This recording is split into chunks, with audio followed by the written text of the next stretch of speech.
안녕하세요. 오늘도 사연살롱을 찾아주셔서 감사합니다. 저는 나이를 꽤나 먹은 여성입니다. 남편이랑 부부의 연을 맺어 살아간 지 수십 년째.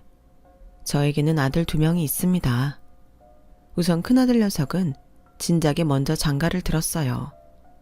중학교, 고등학교를 전부 남학교를 나온 데다가 대학교까지 남자만 득실거리는 학과를 전공한 게 바로 저희 큰아들이었어요.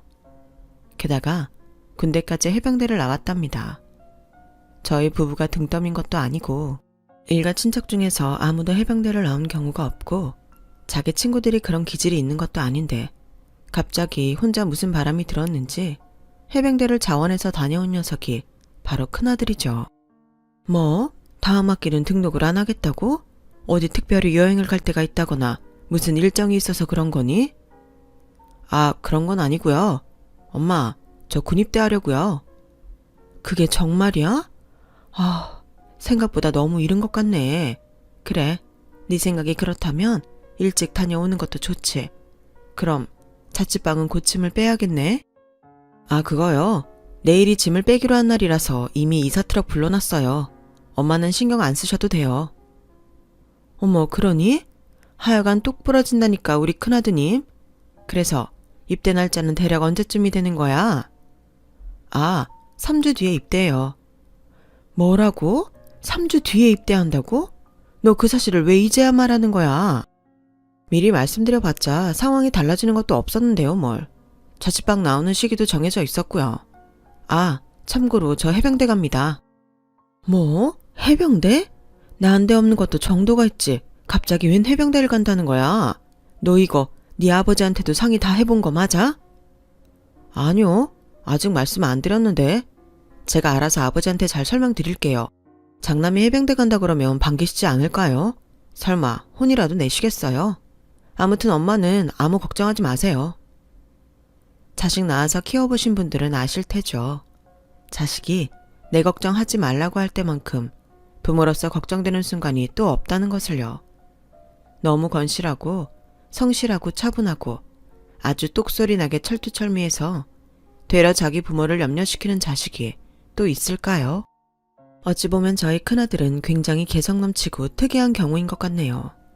휴가 나온다는 말도 안 하고 불쑥 집으로 오거나 저랑 남편한테 이런 방구도 없이 혼자 복학 계획을 짜서 학교로 돌아가는 등 정말 독단으로 실행하는 것에는 도 같은 녀석이에요. 표정도 있잖아요. 보고 있으면 제가 낳은 자식이지만 도대체 속으로 무슨 생각을 하고 있는지 당최 알 수가 없습니다. 눈썹도 진해가지고선 시종일관 무표정을 짓고 있는데 그 속을 저라고 어떻게 알겠나요? 이런 장남이 남자만 득실거리는 환경에서 10년 이상을 살고 있었으니 부모로서 속이 타들어갔죠. 자기 친구들을 보면 꽤 연애들을 하는 것 같았는데 정작 본인은 여자친구 한 번을 만들지 않았으니 걱정이 많았어요. 그래도 이제 대학 졸업했으니까 취업하고 나서 자리를 잡으면 여자친구도 좀 만들고 그래. 알았지? 이 엄마는 절대로 아들 뺏겼다고 며느리한테 횡포 부리는 그런 시어머니는 되지 않을 작정이거든. 그러니까 안심하고 연애 실컷 하면서 결혼할 짝도 얼른 찾고 그래. 우리 아들 엄마 마음 알겠지? 글쎄요. 아, 맞다. 저 취업했어요. 뭐? 어디로? 저번에 지원했던 거기? 아니면 오늘 면접 보고 온 곳이야? 지난번에 지원했던 거기요. 출근해서 오늘 일하고 왔는데요. 이미 출근을 했다고? 너 취업을 했으면 했다고 말을 해야 할 거 아니야. 아우, 속 터져. 도대체 언제 말을 해주려고 그랬어? 말씀드리는 걸 깜빡했어요. 아직 여자친구 만들 생각은 없지만 혹시 생긴다면 그때는 깜박하지 않고 바로 말씀드릴게요. 정말 특이한 방면으로 사람을 환장하게 만드는 저희 큰아들이었어요.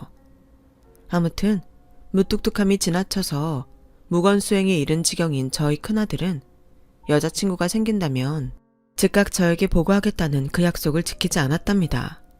하도 연애를 안 해서 자기 부모의 속이 바짝 타들어가고 있을 때가 돼서야 이런 말을 하더라고요. 아, 모처럼 식구들끼리 외식하는 자리니까 생각난 건데요. 저 결혼 생각 있어요. 지금 여자친구랑 3년 정도 만났으니까 슬슬 결혼 얘기가 나와도 되지 않았나 싶어서요. 그때 완전히 저희 식구들 다 뒤로 넘어가 버렸어요.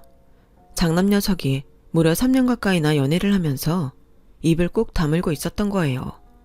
그래놓고서는 갑자기 결혼을 운운하다니요. 너무 어처구니가 없었는데 도대체 큰아들이 연애를 하고 결혼할 정도면 상대가 어떤 여자아이일까 궁금해 죽겠어서 장난조로나마 반대의 뜻을 내비치지 못했어요. 무작정 데려와 보라고 했었죠. 결과는 큰아들의 결혼으로 이어졌답니다. 꼭 자기 같은 여자애를 사귀고 있었더라고요. 둘이 동갑내기인데 말에 살 붙이는 거 싫어하는 성격하며 표정 변화가 적고 경거망동하지 않는 것까지 정말 서로가 닮아 있었어요. 어쩜 이렇게까지 둘이 비슷할 수가 있는지 혹시 먼 친척은 아닐까 싶어서 오직하면 저희 부부가 며느리한테 몇 번이고 가족 이야기를 물어봤다니까요. 형은 내 친형이지만 정말 이상한 것 같아. 우리 가족에서 어떻게 저런 성격이 나올 수가 있지? 엄마, 지금이라도 솔직하게 털어놔봐. 형은 딴 데서 입양한 거지? 아니면 혹시 산부인과에서 애가 바뀌었나? 그런 자기 형을 보면서 저희 둘째 아들이 장난스럽게 심각한 표정을 꾸며내며 저런 의혹을 몇 번이고 내비쳤었네요. 하지만 그럴 리는 없었어요. 왜냐하면 저희 큰아들은 자기 할아버지를 닮은 거거든요. 제 시아버지의 유전자가 남편을 거쳐서 큰아들에게 전해진 게 틀림없었네요. 시아버지께서는 매사에 가타부타 어떻다고 말씀을 안 하시는 분이에요. 그래서 시어머니께서는 평생을 그 점 때문에 복장 터지면서 살아오셨다고 말씀을 하셨더랬죠. 애미야, 놀라운 얘기 하나 해줄까? 네 시애비 말이다. 젊었을 적에는 더했어. 지금보다 한술 더 뜨는 양반이었어. 예? 아버님께서 옛날에는 더 하셨다고요? 말도 안 돼요. 말도 마라. 너 시집 오기 전엔 더 했으면 더 했었지? 외출을 하겠다 말겠다. 밥을 먹겠다 말겠다. 이런 것도 대관절 말을 한마디를 안 했었다니까는. 이런 단편만 보더라도 제 시아버지께서 어떤 분이신지 짐작이 가시나요? 바로 이런 성향을 그대로 유전으로 물려받은 게 제 큰아들이었고 이런 자기 형을 보면서 작은아들은 도저히 이해할 수 없어 했답니다. 남편은 그나마 진중한 스타일이지만 저는 사람 자체가 좀 외향적이고 활발한 편이에요. 작은아들은 집안의 막내답게 애교도 많고 어딜 가나 살가운 행동을 잘합니다. 그래서 제가 작은아들을 무척 예뻐라 하면서 키웠어요. 저에게는 장남, 차남 똑같이 소중하고 사랑하는 자식들이지만 장남이 심적으로 의지가 되는 존재라면 차남은 정서적으로 더욱 가까운 존재였어요. 작은아들은 매사에 저한테 미주알 고주알 자기 이야기를 잘 떠들어대면서 살아온 녀석이에요. 사소한 고민도 저한테 나누고는 했고요. 저 또한 제 안에 있는 이야기를 작은아들한테 털어놓을 때가 많았답니다. 큰아들이 진한 인상으로 어딘가 카리스마 넘치게 생겼다면 작은아들은 유들유들하고 사교성이 좋아 보이는 얼굴이에요. 그래서인지 학창시절 내내 주변의 친구들이 아주 끊이질 않았었네요. 자기 형만큼은 아니더라도 공부에 두각을 나타냈으며 종종 여자친구도 사귀었답니다. 알콩달콩 연애하면서 저한테 몇 번 연애 상담도 청했었고요. 제가 겉으로 표현한 적은 없었지만 사실 속으로는 작은아들이 나중에 더 커서 결혼을 생각하게 된다면 많이 서운할 거라고 그런 생각을 품고 있었어요. 작은아들은 이상하게 성인이 되었어도 제 눈에는 둥지 안의 아기새처럼 보였거든요. 제가 돌봐주고 먹이를 날라줘야 할 그런 존재로 비춰졌죠. 하지만 야속하게 세월은 흘러가더라고요. 작은아들이 대학을 졸업하고 나서 취업을 하더니만 새로 만든 여자친구와 제법 진지한 교제에 들어가더군요. 새로 사귄 여자친구랑은 아직 잘 지내고 있어? 응, 엄마. 나는 미연이가 지금까지 만나본 여자들 중에 가장 좋아. 이렇게 진지한 마음을 가지고 만나는 것도 처음이고 조금 섣부른 판단일 수는 있는데 미연이랑 결혼하게 된다면 좋겠다는 생각이 들어. 작은아들이 처음에 그렇게 말을 하였을 때 제 심장이 얼마나 철렁 내려앉았는지 몰라요. 그런 내색은 굳이 하지 않았지만요. 착한 우리 작은아들이 그토록 마음에 들어하는 상대라면 분명 괜찮은 사람일 거라는 생각을 하면서 저의 섭섭한 심장을 눌렀습니다. 작은아들이 그 아가씨와 교제를 한 지 어느덧 1년이 넘어갔을 때 드디어 결혼 이야기가 나왔고 저는 그 아가씨를 실제로 만나보게 되었어요. 저희 작은아들도 어디 가서 인물로 밀리는 녀석이 절대 아니건만 그 아가씨는 솔직히 정말 예쁘게 생겨서 처음에 보고 깜짝 놀랐어요. 피부도 엄청 하얗고 머리카락도 풍성하고 부드럽더군요. 다만 나이 든 제 입장에서 보기엔 몸매가 너무 말라서 걱정스러울 정도였지만요. 제가 양심을 걸고 말씀드리는 건데 저는 그 아가씨를 보면서 내 소중한 아들을 뺏으려고 드는 나쁜 기집애라든지 이런 식으로 생각을 하지 않았어요. 질투나 견제를 하지 않았다는 얘기랍니다. 큰아들이 결혼해서 잘 살고 있었기 때문에 작은아들도 자기 짝을 만나서 결혼 생활을 잘해 간다면 좋겠다는 생각뿐이었어요. 더 이상 작은아들이 어린 나이도 아니었고 그 아가씨의 성격이 발랄한 것도 괜찮아 보였거든요. 어머니, 쇼핑하는 거 좋아하신다고 들었어요. 다음에 시간 되시면 혹시 저랑 같이 쇼핑 가시는 건 어떠세요? 제가 물건 보는 눈이 꽤 좋거든요. 먼저 그렇게 말해줘서 고마워요. 같이 가도 괜찮다면야. 나야 좋죠. 어머니, 말씀 바로 놓아주세요. 안 그러시면 저 너무 섭섭해요. 살갑게 너스레를 떠는 모습이 꽤 볼만했죠. 큰아들은 꼭 자기 같은 여자를 제 며느리로 데려왔기 때문에 그쪽에서는 제가 원하는 이상적인 고부관계의 그림을 그려낼 수가 없었어요. 딱 자기 할 말만 하고 저에게 아부 떠는 것에 일말의 관심도 없는 며느리를 보면서 제가 일방적인 구애를 이어나가기란 많이 민망했었기 때문입니다. 참고로 큰며느리는 집안이 굉장히 부유한 편이에요. 사부인의 취미가 무려 3개의 미술관을 하나씩 방문하기라고 하니까요.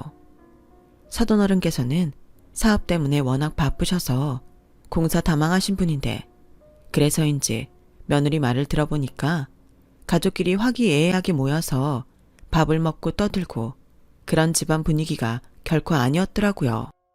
가뜩이나 타고난 성정도 지나치게 차분한데 자라온 가풍마저 그러하였으니 결혼했다고 해서 며느리의 성격이나 태도가 바뀔 리가 만무하였죠.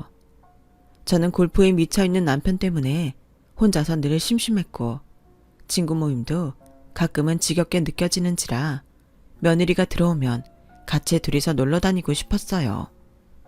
하지만 며느리가 그런 사람이라서 제 바람이 깨졌던 거예요.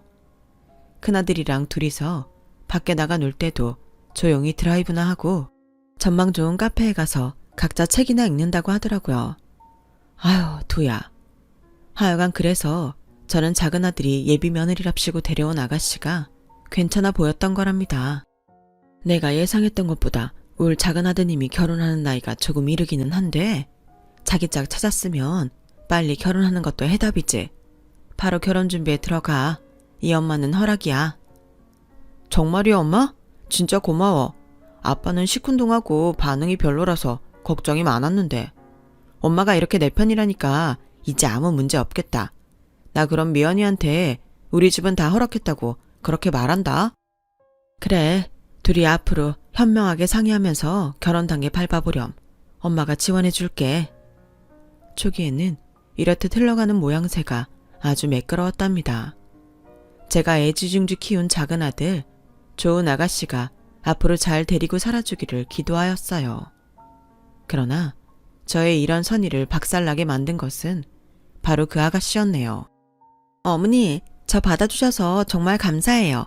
제가 앞으로 개념 넘치고 사리분별 잘하는 며느리가 되겠습니다. 어머니, 개념 며느리를 많이 예뻐해 주세요.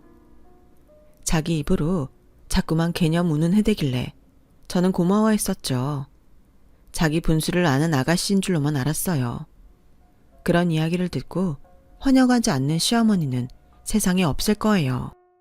그런데 제가 생각하고 기대했던 그런 개념을 그 아가씨는 영영 보여주지 않더라고요. 어머니, 제가요, 나중에 불상사가 일어날까봐 미리 딱 말씀드리고 싶어서요. 설마 어머니께서 개념 없는 시어머니이실 거라고 생각하지 않지만요. 그래도 미리 못 박아놓는 게 정확하니까요. 뭔데 그럴까? 너무 어려워 말고 미리 하고 싶은 이야기 있으면 편하게 해. 네, 어머니. 저는 결혼하고 나서 명절마다 친정과 시댁을 공평하게 가는 며느리가 되고 싶습니다. 친정에 이틀 있었으면 시댁에도 이틀 있는 것이죠. 사실 이게 맞는 건데 이상한 시댁이 너무 많다는 이야기를 들어서요. 설마 어머니께서는 불합리한 걸 강조하시는 시어머니는 아니시겠죠? 아, 그래. 무슨 말을 하고 싶은 건지 알아들었어. 네가 말한 대로 하렴. 나는 그 대어 명절에 너를 더 잡아둘 생각이 없으니까. 역시 어머니께서는 개념 있는 시어머니이실 줄 알았어요. 아, 그리고요. 저는 어머니께서 김장하실 때 같이 안 할 거예요. 저는 원래 김장김치 잘 안 먹어요. 태어나서 한 번도 김장을 해본 적도 없고요. 해볼 생각도 없어요. 김장을 안 하겠다고? 그건 뭐 나도 시골 큰형님 댁에 가서 매번 양념만 버무리고 받아오는 셈이니까 김장이라고 해봤자 내가 제대로 하는 건 없는데. 그래, 아무튼 알았다. 김장을 하고 싶지 않다면 굳이 참여하지 않아도 좋아. 대신 내가 김장김치를 따로 가져다가 줄게. 어머, 정말요? 주시면 좋죠. 그럼 잘 먹을게요. 분명 김장김치를 잘 안 먹는다고 방금 전에 말을 했었던 것 같은데 그때부터 살짝 싸한 기분이 들더라고요. 이 아가씨가 맹랑한 것을 넘어서서 싸가지가 많이 없는 건가 하는 생각이 머릿속을 스쳤지만 굳이 지적하지는 않았어요. 어머니, 제가 며느리로서 불합리하고 부조리한 지시를 받지 않을 거고 그런 상황에 처할 생각도 없지만요. 진짜 남편 하나는 기똥차게 내조하는 아내가 되어서 살 거예요. 이것만은 제가 맹세할 수 있어요.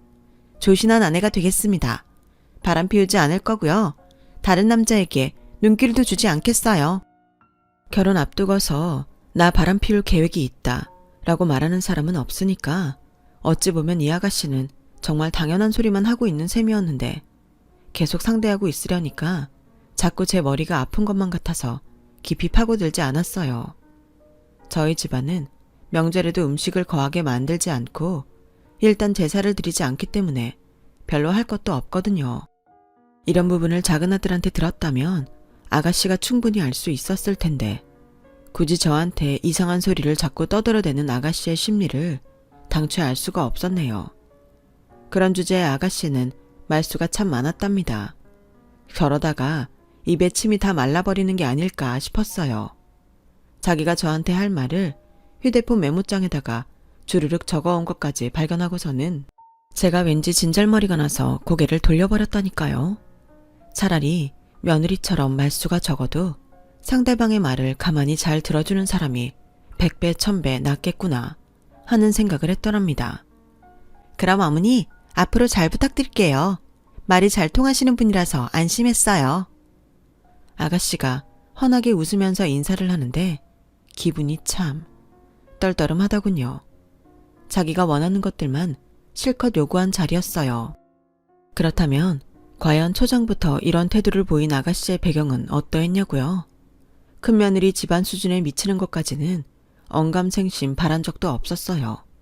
하지만 객관적인 조건이 많이 떨어지는 것에 그다지 달갑지는 않았던 게 사실이네요. 그 아가씨는 소위 스타트업이라고 불리는 신생회사에 다니고 있었어요.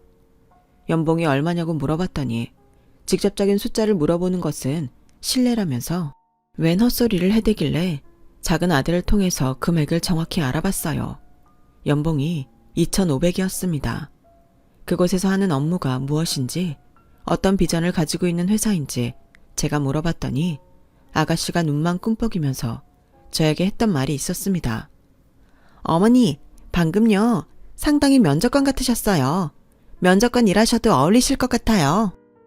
에휴, 장난하는 것도 아니고 어쩜 그렇게 가벼운 대답으로 모면을 했던 것인지 정말 아쉬울 따름이었네요. 특별히 미래에 대한 계획을 가지고 그 회사를 다니는 것 같아 보이진 않았어요. 참고로 저희 작은 아들은 중견기업에서 인턴으로 일했다가 대기업에 입사하였고 연봉은 5천이 넘었어요. 나이는 아가씨 쪽이 1살 연하였고요. 작은 아들이 엄청난 고액 연봉자는 아니었다지만 그 나이에 그 정도를 받는 건 확실히 대단했고 무엇보다 대기업이잖아요. 스타트업에 다니는 것과는 천지 차이였죠. 가장 관건은 작은 아들에게는 돈 걱정 없는 집안이라는 배경이 있었다는 거예요. 그 아가씨 집안은 수준이 어떠냐고 제가 작은 아들한테 물어봤었는데도 황당하게도 자기도 잘 모른다고 그러더군요. 그런데 아무튼 돈으로 쪼달리는 집안은 아닌 게 확실하다고 그랬어요. 괜히 제 느낌이 외모 반반한 것만 믿고 저희 작은 아들한테 덤벼들어서 결혼을 한 뒤에 사회생활을 전혀 안 하면서 놀기만 할 작정인 아가씨가 아닐까? 이런 불길한 직감이 스쳤었네요. 엄마, 나는 우리 미연이처럼 순진하고 착한 여자를 본 적이 없어. 혹시 걔가 엄마의 기분을 상하게 만들었더라도 그건 아기가 있어서는 아니었을 거야. 애가 그냥 원체 순수하다 보니까 가식 없이 행동해서 그래. 참나, 네 엄마 속상한 건 생각도 안 해주고 자기 여자친구만 엄청스레 이해를 해주는구나. 엄마는 왜 이런 걸로 삐지려고 해. 내가 결혼한다 그러니까 엄마 기분이 싱숭생숭해서 그렇구나. 미연이랑 결혼하고 나면 내가 엄마한테 지금까지 했던 것보다 더 많이 효도할게. 그런데 작은 아들이 그 아가씨가 좋아 죽겠다고 하니까 자식을 사랑하는 부모로서 태클을 걸 수가 있어야 말이죠. 저 혼자 남몰래 전전긍긍을 하고 있었는데 저의 이런 속을 아는지 모르는지 그 아가씨가 또 황당한 말을 해왔습니다. 어머니, 제가 주말에 사주를 보고 왔는데요. 거기 무당이 용하더라고요. 점집에 다녀온 거야? 그래, 거기서 뭐라고 했는데? 제가 내년 초에 결혼할 거래요. 결혼해서 아이 둘 낳고 화목하게 살 거라는 얘기도 들었어요. 그리고 또 이건 어머니께 드려도 되는 말씀인가 모르겠는데 말을 꺼내놓고 그렇게 끝을 흐리는 건 무슨 경우야? 그냥 말을 해보렴. 아, 그게요. 제가 결혼하고 나면 시어머니랑 굉장히 다투게 될 거라고. 그래서 왕래를 되도록 안 하고 살아야 가정이 평화롭다고 하더라고요. 이거 참, 웃어야 할지 아니면 화를 내야 할지 갈피를 잡기 어려운 상황이었어요. 그 후로도 혼자 별별 이야기를 다 주절거렸는데 듣고 보니까 다 저한테 별로 안 좋은 이야기더군요. 제가 며느리한테 간섭하지 않는 시어머니가 되어야지만 온 집안이 화목해진다는 대목까지 이르자 헛웃음이 절로 나왔네요. 이 아가씨가 저한테 이런저런 말도 많이 걸고 활발하고 따로 만나자고 청하고 이런 적극적인 성향인 것까지는 좋았지만 결혼 전부터 자기 자리를 너무 견고하게 만들려고 애쓰는 모습이 솔직히 좋게 보이지는 않았어요. 도대체 그 점집이 어디에 있니? 그 정도로 세세하게 말을 다 했다면 보통 용원대가 아닌 것 같은데 나도 한번 가보자. 네? 아, 어머니, 제가 그날 사실 여러 군데를 다녀와서요. 정확히 어디에서 어떤 말을 들었던 건지는 모르겠네요. 말을 어색하게 돌리는 꼬라지를 보니까 점집을 다녀온 것이 사실인지도 의심스러웠어요. 행동하는 걸 보면 허술했으나 작은 아들의 말처럼 아기가 없다라고 보기에는 무리가 있었죠. 그 외에도 이 아가씨랑은 정말 크고 작은 일들이 있었어요. 종잡을 수 없는 상대라는 생각이 들더군요. 과연 제 작은 며느리로 들이면 저는 이 사람에게 좋은 시어머니가 될 수 있을까? 이런 걸 상상해 봤을 때 왠지 자신이 없기도 하였어요. 그러나 저의 심란함과는 상관없이 어느덧 상견례 일정을 맞추는 시기가 도래하였죠. 서로 날짜를 조율하고 있던 때였는데 그 아가씨가 저한테 비장한 목소리로 이런 말을 하는 거예요. 어머니, 제가 이제 가장 중요한 부분을 말씀드리고자 해요. 어떤 중요한 거길래 그렇게까지 무게를 잡아? 괜히 겁난다 얘. 다름이 아니고 신혼집 말이에요.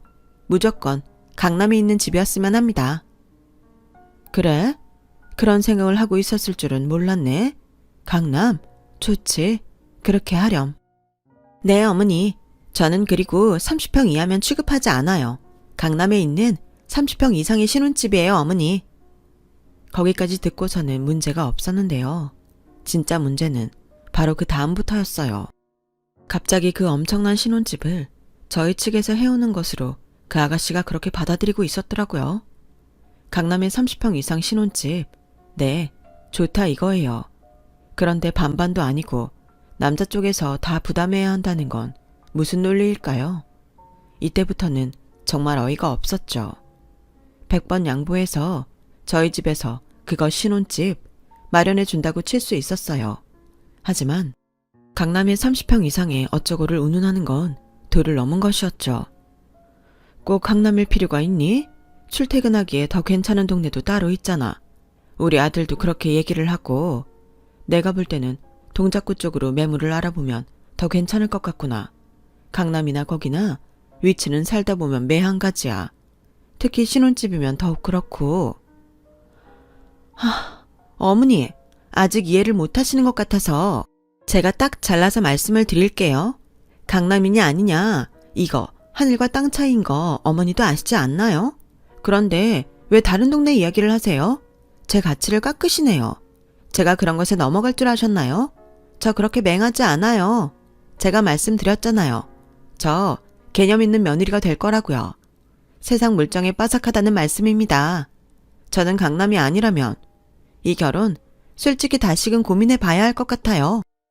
뭐라고? 지금 그러니까 강남에 집해올 수 있는 집안이 아니라면 결혼을 하고 싶지 않다는 뭐 그런 이야기를 하고 있는 거니?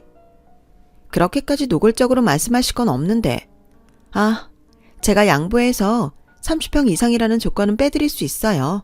27평이나 28평 집도 있을 거 아니에요. 그런 건 제가 또 감안을 해드릴 수 있죠. 세상에 저는 태어나서 그렇게 황당한 말을 그때 처음 들어보는 것이었어요. 이 아가씨랑은 도저히 말이 안 통하겠다 싶어서 제가 분위기를 잡고 작은 아들한테 물어봤습니다. 한번 대화를 나눠봤어요. 이런 상황에 대해서 어떻게 생각하냐고 물어본 뒤에 그 아가씨에 대한 저의 감상을 침착하게 전달하였죠. 그랬더니 작은 아들이 깊은 고심에 잠기더군요. 엄마 아빠한테 전적으로 의지하는 결혼인 거 나도 진작에 알고는 있었는데 그렇게 강남이니 30평이니 하는 이야기를 들으니까 진짜 너무 민망하고 엄마 아빠한테 미안하다. 내가 지금 이 결혼을 하는 게 정말로 맞는가? 하는 그런 생각이 자꾸만 들고 있어. 그런 걸로 미안해할 건 없어. 부모가 자식한테 해줄 수 있는 만큼 다 해주는 건 엄마는 그게 당연한 일이라고 생각하는 사람이야.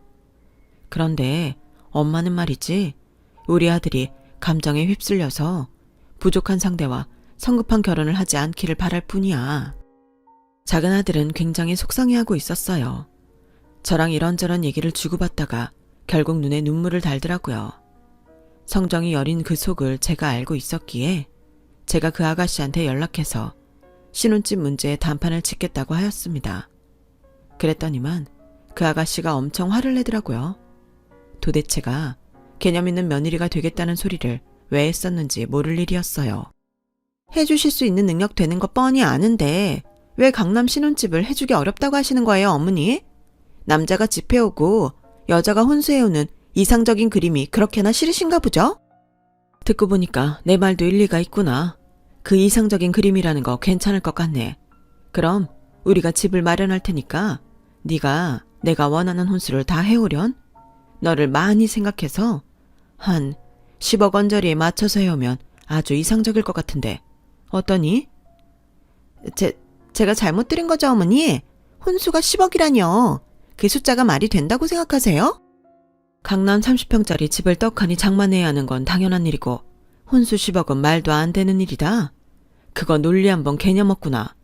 네가 개념 있는 며느리가 되는 건 아무래도 힘들겠는걸. 그랬더니만 글쎄 이 아가씨가 말을 똑바로 못하고 한참을 워버버거리더니 거의 입에다가 개거품을 문 기세로 괴상한 소리를 내면서 막 험한 말까지 하더라고요. 흥분해서 천지분간이 안 되는 모양이었어요.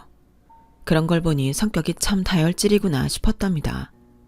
요즘 세상은 결혼의 가장 큰 장애물을 돈으로 꼽을 만큼 그게 가장 중요한 요소인데 어디서 신혼집을 자기 멋대로 강남 30평 이상이라고 지정하면서 내놓으라고 하나요? 개념이 없어도 너무 없는 것이었죠. 남편은 그냥 제 뜻대로 처리하라 하였고 그래서 저는 작은 아들한테 단호하게 선언하였답니다. 너 이 결혼 없던 일로 해. 단번에 허락했던 것이 무색할 만큼 지금 나는 내 결혼을 결사 반대하는 입장이 됐으니까. 엄마, 나도 이 결혼에 너무 고민이 많았는데 엄마가 그렇게 말을 해주니까 생각이 확 정리가 되네. 알았어, 그럴게. 작은 아들이 고개를 푹 숙였어요. 그 아가씨랑 별 아무 생각 없이 연애할 때는 너무 좋았다고 해요. 그런데 결혼 이야기가 시작되고 나서부터 모든 게 삐그덕거렸다고 하더군요. 설마 하니 그렇게까지 속물적인 면모를 가지고 있는 여자인 줄은 미처 몰랐다고 했어요. 만약 알았다면 결혼 이야기를 자기가 먼저 꺼내는 일도 없었을 거라 했죠. 그리고 무엇보다 작은 아들은 자기 형이랑 자기를 비교하면서 이번 일로 많이 초라해진 모양이었어요. 왜냐하면 큰아들은 결혼할 때 집에서 조금 지원받았을 뿐 둘이 다 알아서 해결했거든요. 사실 결혼 상대부터가 작은 아들의 경우와는 상황이 완전히 달랐지만요. 어쨌거나 다행이었죠. 그 덕분에 작은 아들이 엄마 아빠 도움을 최소한으로 받는 결혼을 하겠다면서 혼자 목표로 삼고 그 아가씨를 정리해냈으니 말입니다. 작은 아들한테 차인 그 아가씨가 저한테 연락을 했었어요. 혹시 반성을 하나 싶었는데 그게 아니라 저한테 웬 지적질을 날리면서 저를 가르치려고 들길래 아이고야, 잠깐 듣기만 해도 너무 피곤해서 바로 번호를 차단해버렸네요. 그 후로 작은 아들한테 그 아가씨가 찾아가서 다시 받아달라고 울며 불며 빌기도 했는데 이미 버스는 지나간 지 오래였으니 아무 소용이 없었답니다. 사람 욕심이 끝이 없다는 건 있는 기회마저 날릴 수 있는 것 같아요. 작은 아들도 귀한 인연을 맺을 수 있겠죠. 귀한 시간 내주셔서 저희 집 이야기를 들어주신 분들 고맙습니다. 여러분의 가정이 항상 평안하시기를 빌어요. 여러분, 사연 댓글에 응원과 현명한 조언 부탁드려요. 좋아요와 구독은 저에게 큰 힘이 됩니다. 오늘도 좋은 일 가득하세요.